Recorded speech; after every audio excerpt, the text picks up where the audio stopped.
UICT, University Institute of Chemical Technology, is Mumbai's premier research institute in the field of engineering and technology. It is popularly known as UDCT. Basic and advanced research is conducted on 14 different subjects in the field of technology. This institute is working since the last 75 years. According to an international survey, UICT is the best institute of chemical technology in India.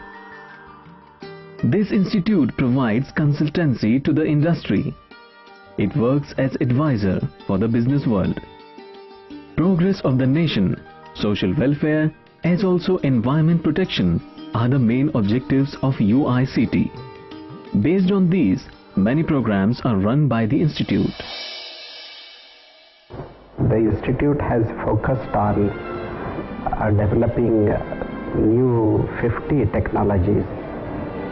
These are related to improving economy of the industry by developing new processes, novel products, new designs, because of which the pollution is eliminated, less energy is consumed, and the profitability of the industry improves.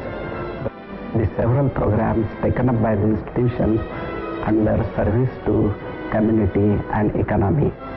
I may like to tell just two examples. One is the implementation of new energy saving cooking device for the purpose of the noon food, then development of several technologies for the jails as well as for the slum area. Now this has been excellent outcome, and the students have also learned how to serve our society, how to find the problems and how to solve the problems which are faced by our country. In this series on nutrition, we have tried to focus the different aspects of nutrition related to common man in relation to our country and our nation. Nutrition basically, when it comes to our country, there are many critical areas where we need to look into. Unfortunately, with affluence setting in and the middle class group growing in fast, with not much exposure to what a human being requires for his growth and well-being, nutrition has been ignored with affluence.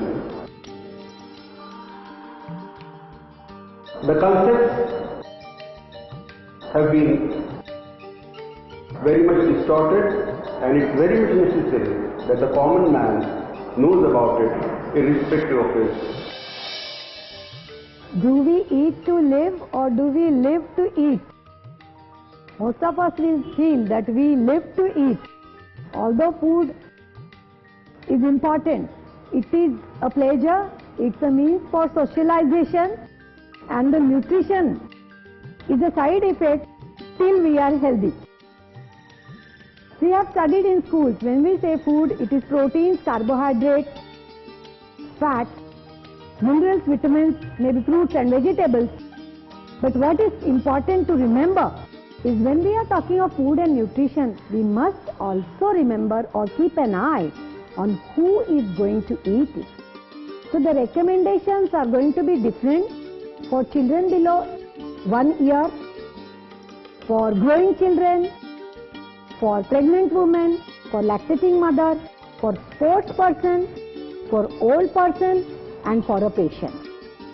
It is impossible to cover this vast aspect in a short film like this.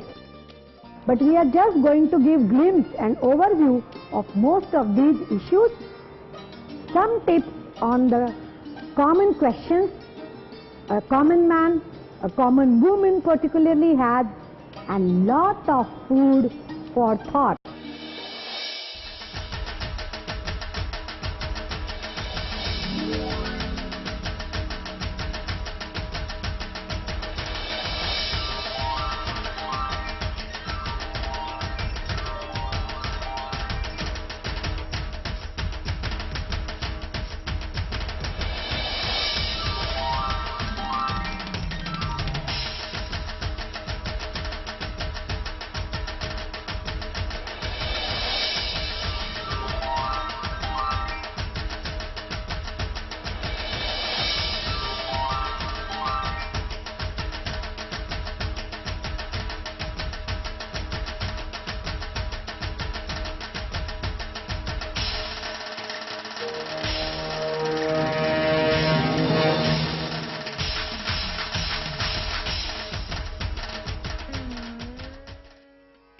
Food is the basic need of life, essential for growth and survival of the living things. Since long, there has been a curiosity about what happens to the food after it enters our body. It is this inquisitiveness that has led to the rise of concept of nutrition. So let us find out what nutrition is all about. Nutrition is the science of food and its interaction with an organism to promote good health.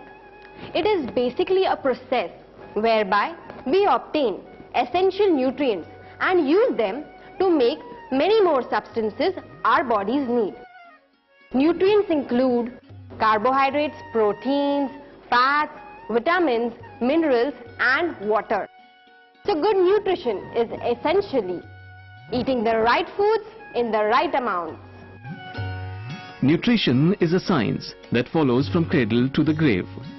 The life cycle of a person starts from pregnancy, that is inside mother's womb, goes through infancy, childhood, adolescence and finally ends with the old age. Pregnancy is a very happy moment in a woman's life. A balanced, nutritious diet is an important aspect of healthy pregnancy. Folic acid is one of the major constituents to be consumed during pregnancy as it is known to prevent birth defects. Folic acid content is very high in green leafy vegetables, especially in spinach. During pregnancy, the protein requirement of a woman increases by 30%. This can be fulfilled through foods such as milk, cheese, whole grains, meat, fish, eggs, etc. According to the recommended dietary intake, the food requirement increases by 300 calories per day in the second half of pregnancy. Calcium and iron are especially needed during this period. Dairy products, legumes and leafy vegetables provide calcium. Often iron supplements are also prescribed. Vitamins, especially A and B complex,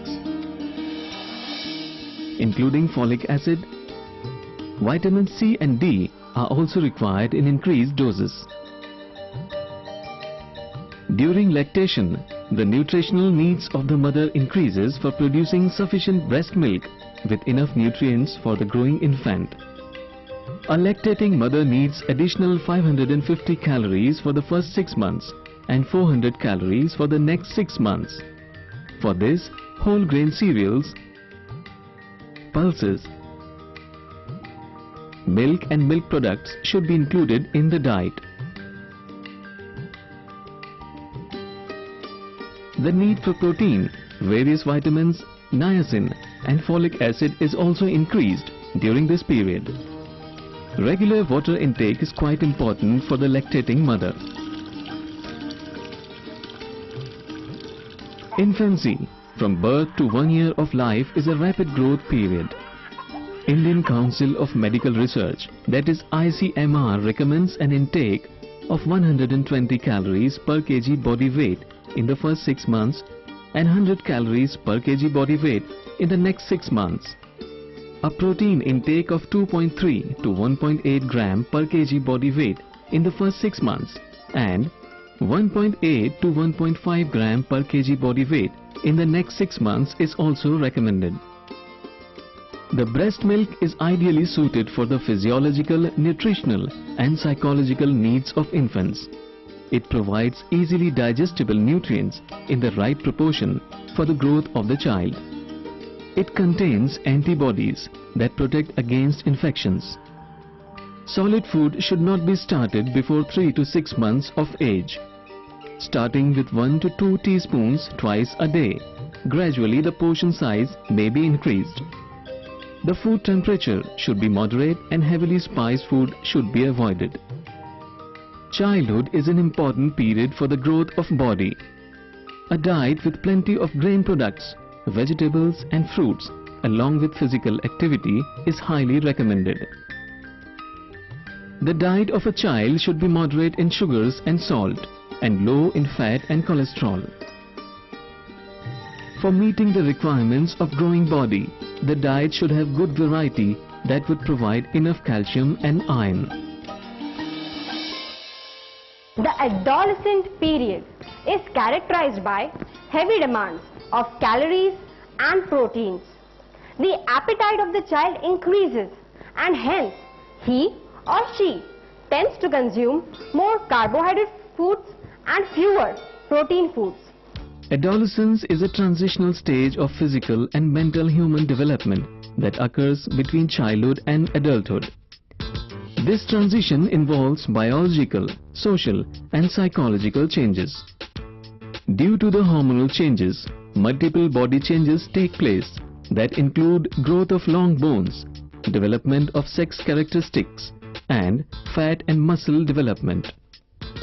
The adolescent period is characterized by heavy demands of calories and proteins. The appetite of the child increases with more consumption of carbohydrate foods and fewer proteins. The need for calcium and iron to support bone and muscle growth continues. With increase in the rate of metabolism, the need of iodine is also increased. The B vitamins are required in greater amounts by boys than girls to meet their extra demands of energy and muscle tissue development.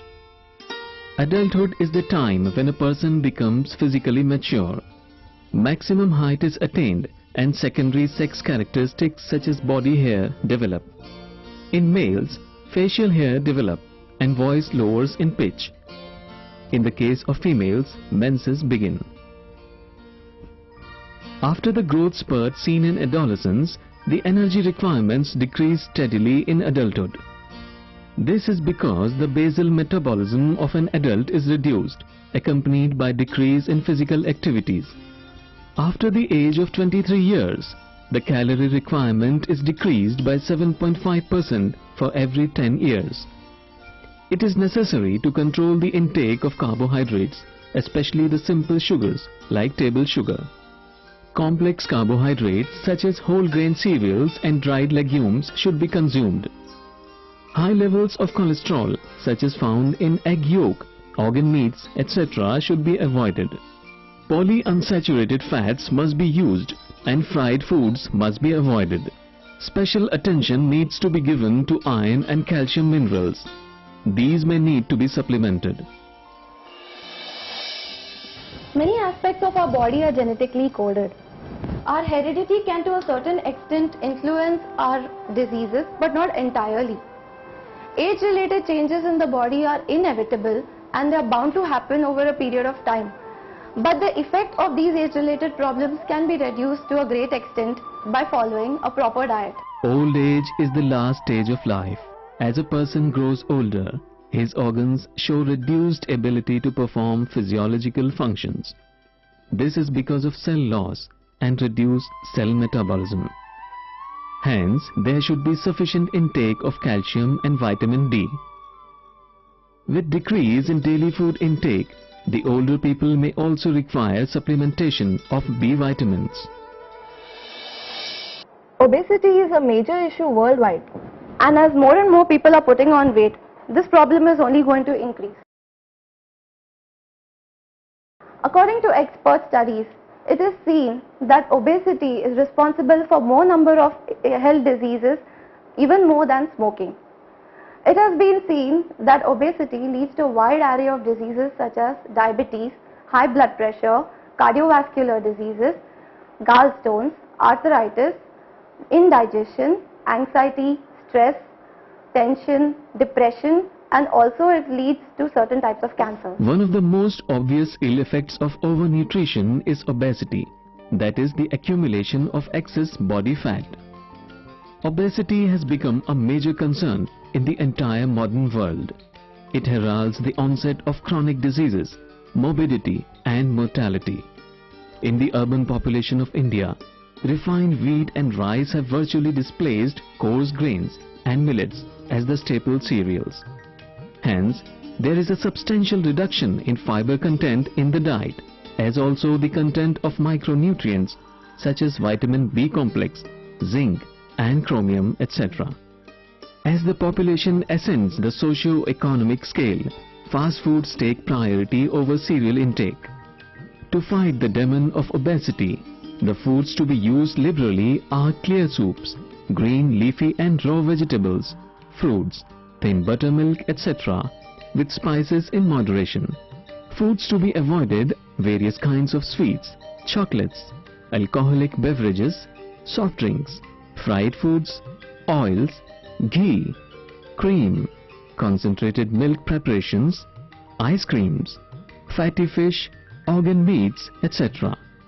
Boiled, steamed and baked preparations should be preferred over fried foods. Non-stick pans are helpful tools in the fight against obesity. Diabetes is spreading worldwide as an epidemic.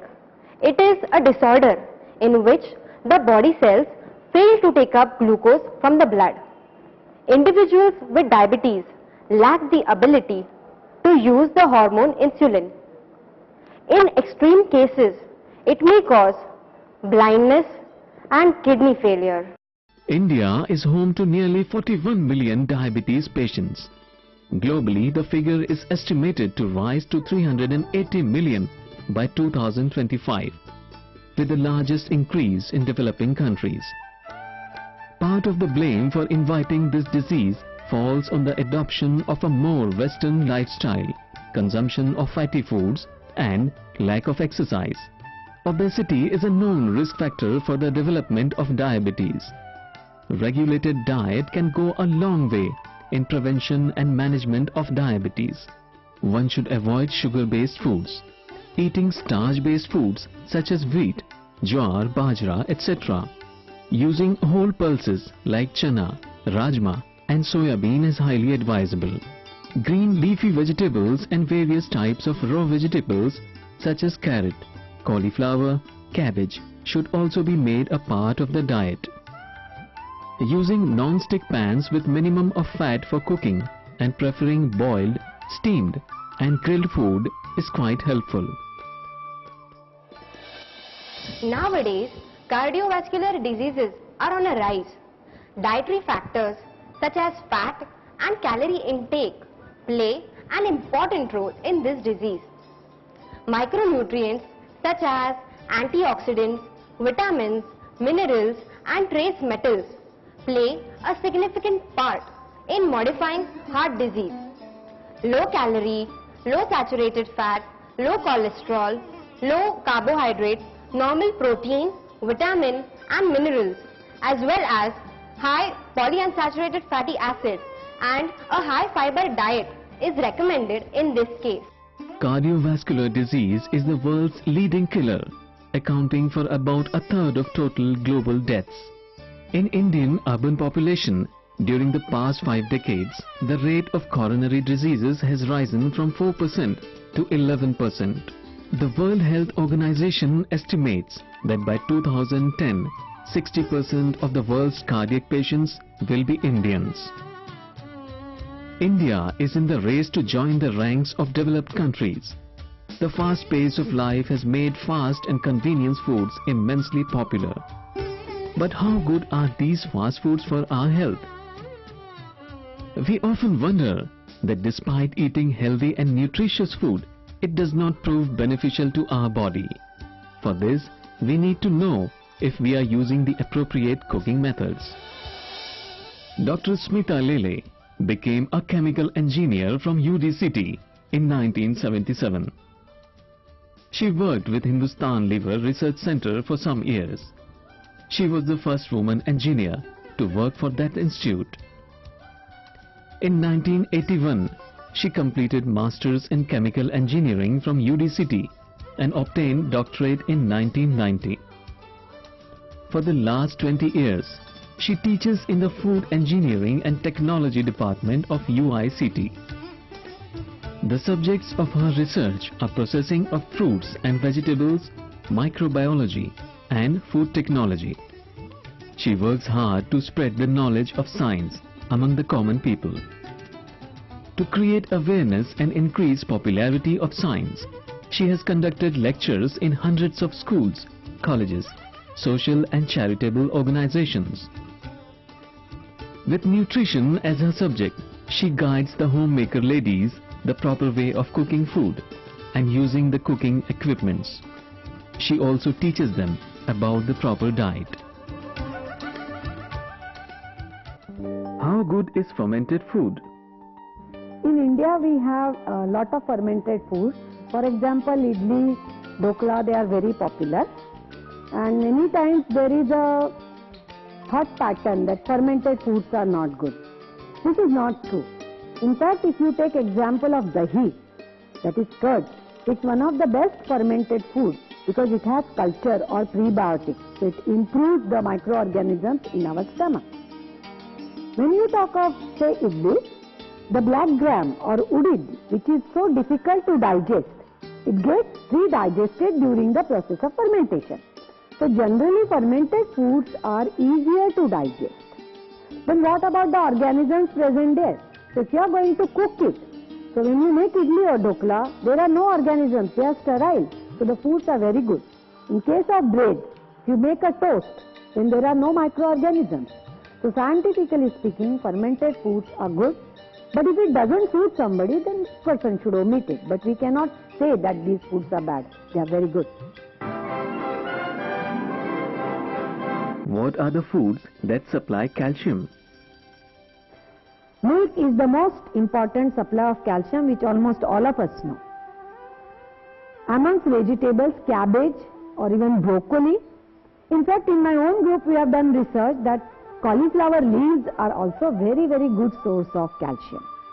So what is important about calcium is not just eating calcium, but because of the limited solubility, making it available, make your body absorb it is very important. So what is recommended by doctors is you should take calcium early in the morning or whenever you are really hungry and before the food, rather than eating it after the food like what we do for vitamins and other things.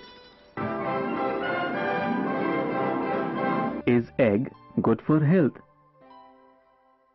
Egg is again a very important food item, and there is lot of controversy about eggs, whether to eat them or not.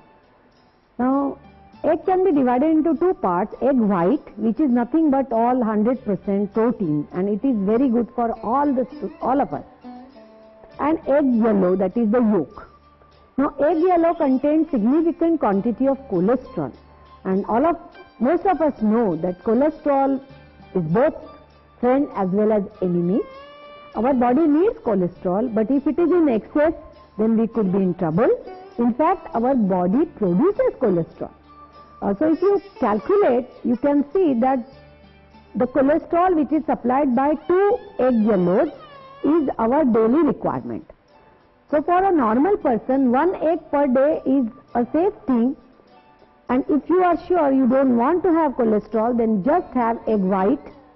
And you can ask somebody in your house to have the egg yellow, but not more than 1 egg yellow per day per head.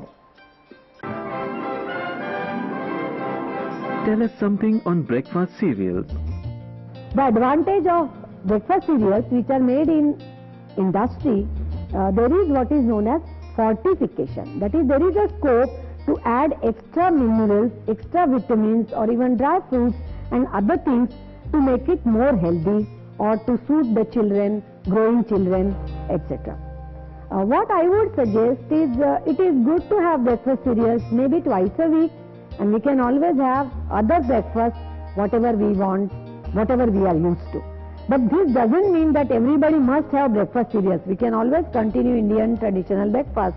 But remember that have breakfast like a king, eat well like a rich person, but be a beggar when you are having dinner or supper. That is, eat as less as possible. Is iodized salt good for health? Salt is the supply of sodium chloride, and our blood basically needs it to transfer various important minerals and other food items across the red blood cells. Now, iodine, when it is added in the salt, that is iodized milk, salt is used as a vehicle to supply iodine along with the salt. Now, normally in foods, particularly fruits, vegetables, which are grown near the sea level, natural iodine is already available. So there is no need to have iodized salt. But those who are staying high up on mountain, many times they develop iodine deficiency. And so one of the way to combat this is government has made a policy to have iodized salt. So what I would recommend to persons who are staying in, say, Mumbai, which is seashore level, is in liquid preparations we can use the rock salt or the normal raw salt, whatever form, if it is available in uniodized or non-iodized form. And as a tabletop salt, we can use iodized salt. Which oil is good? Many housewives always wonder, so many brands of oil they are marketed, and which oil to be consumed, how much of fat, and should the ghee and even saturated. So let's try to understand what exactly is fat. How much ghee should we eat? Now coming to Shuddha ghee, that is the pure ghee. The pure ghee is a combination of low as well as medium as well as high molecular weight, and according to Indian traditional medical science, Ayurveda, pure ghee has been recommended strongly as a lubricant as well as a vehicle for transport of some oil soluble important vitamins. Now, since we are talking of vitamins, let me share some of the vitamins. For example, vitamin A, they are soluble only in fat. So if you omit complete fat from your diet, it is dangerous. If you want to consume salads, carrots with beta carotene, which is vitamin A, in fact we put coconut or groundnut powder, or sometimes we put oil or tadka.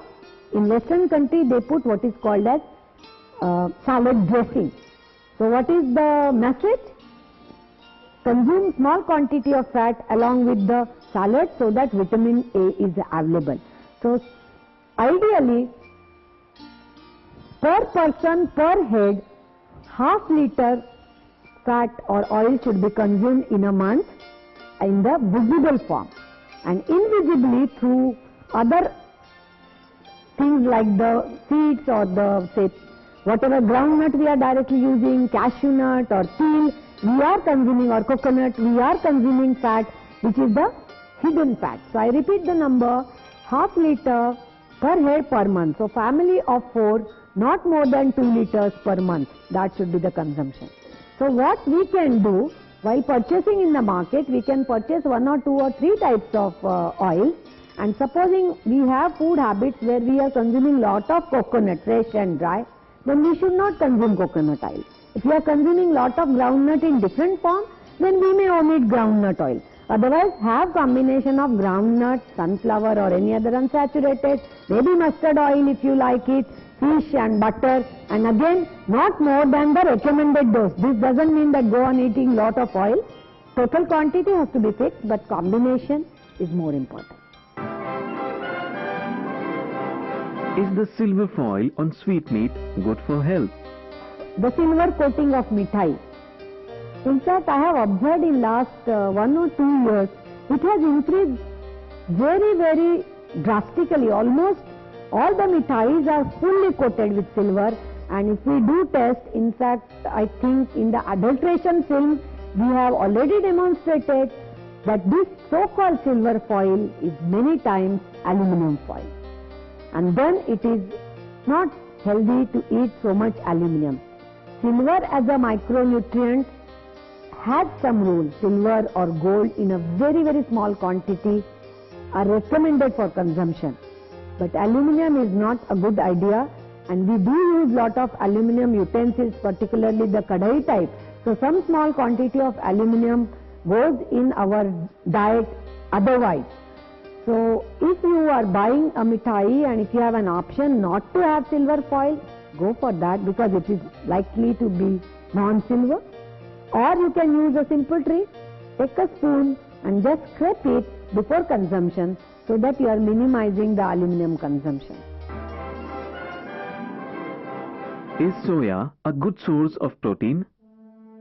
Carbohydrate, protein and fat are three basic components of food. Protein gives the building block for the muscles. Now any protein supply is good for body, and compared to vegetables, non-vegetarian protein supply is superior. Amongst vegetarian food, mushroom and soya are two very good sources of protein. But in case of soya, we have to remember that it also contains some anti-nutritional factor or bitterness, and there could be allergy. In fact, people are allergic to any protein for that matter. So when we are introducing a new protein in our diet, we have to make sure, we have to be careful and make sure that nobody from our family is allergic to that. Otherwise, these are all good sources and we need all of them. Should we eat a lot of raw food and raw sprouts every day? There is always a dilemma in the mind of people on do's and don'ts for food. At one end, people, some of the doctors, nutritionists and other therapists recommend eat everything raw. May it be raw fruits, of course fruits are generally raw, may it be raw vegetables, raw sprouts and so on. Now based on whatever studies we have conducted and we have read, what I feel is the assumptions which we make when we are consuming raw. So if the raw food is safe, free of pesticides, free of coliforms, then it could be good for body to some extent, because the entire raw is definitely bad, but some raw food is good provided it is safe. So if you take for example radish, radish is grown at roadside in very dirty water in Mumbai and around, and it is very dangerous to consume raw radish under such situation. But if you have organic supply of fresh vegetables, one may use raw salad, which is very good for health, provided it is safe. So I would recommend in our country to boil it, just boil it, half boil it, so that you have the balance between benefits of raw and cooked. And I would not recommend raw consumption unless the food is organic and safe. Similarly, about sprouts, I am going to share with you a very unusual finding. A paper has been recently published in a research journal, and in our own group also, when we conducted studies, we found that sprouted moong or other sprouts had very bad microbiology. Lot of coliforms grew in spite of all the care, and the conclusion which we draw is the cereal, the cardania, which is grown in our country because of the soil and environmental conditions, already contains the necessary seeds, and so because during sprouting lot of vitamins are formed, those vitamins also support the microorganisms, and thus these raw sprouts are really dangerous in our country. This is what we have found. So what I would again say is just roast it or boil it for half minute, and then you can try to have balance. But raw is a bit dangerous unless it is safe organically. Does peels and seeds of vegetables contain lot of protein? Whether there is more protein in vegetables or in vegetable skin or vegetable seed is slightly unscientific. Vegetables are not really a source of protein. That's point number one. But they are source of mineral as well as fiber. Now when we are talking of fiber, soluble and insoluble are two types of fiber, and if the skin of the vegetable is very rough, then it is mainly going to contain lot of insoluble fiber, and we should not consume too much of it. Small quantity is good, but soluble fibers are wonderful, and so we can use some part of skin as well as even cauliflower leaves or other leaves, but we should not go too much and try to consume only insoluble fiber. Now let us talk about vegetable seeds. For example, take pumpkin or take kohara, that is ash gourd. They have got big fat seeds, and all these seeds, they are source of fat or oil. Some of the work has been done in the world in our institute also, and most of these seeds are good source of unsaturated fat. How much fruits and vegetables should we eat every day? So the rule of thumb, the first rule which we can remember is 5. We should try to have 5 vegetables in our diet every day and maybe 5 fruits every day. Perhaps this is linked to our tradition, Paach Phadani Oti Bhara. So definitely none of us can consume 5 fruits every day. Definitely children also cannot eat 5 fruits every day. So try to see the fruit salad served in airlines. You just have one small black or blue berry at the top. So that is given for anthocyanin. So rule number 2 is consume 5 fruits, 5 vegetables, but of different color. Now how it is possible to have all these done? So one way could be some of the mixed vegetable recipes, including sambar or so on. Another way could be make soups of mixed vegetables. Try to go for partially dried fruits and have combination. So keeping this in mind, importance of this topic, in fact in UICT, a very big project has been sponsored by the government of Maharashtra under its Rajiv Gandhi Commission, and we even have made brand Just Sip and Just Eat. So those who are interested in knowing more about this can visit our website. The objective of these products is give combination of vegetables and combination of fruits to the customers, to school children, to common man at a cost-effective manner. Our website is www.rgcuict.com. We are what we eat. Indeed, a nutritious and balanced diet can give us glowing health and a happy mind.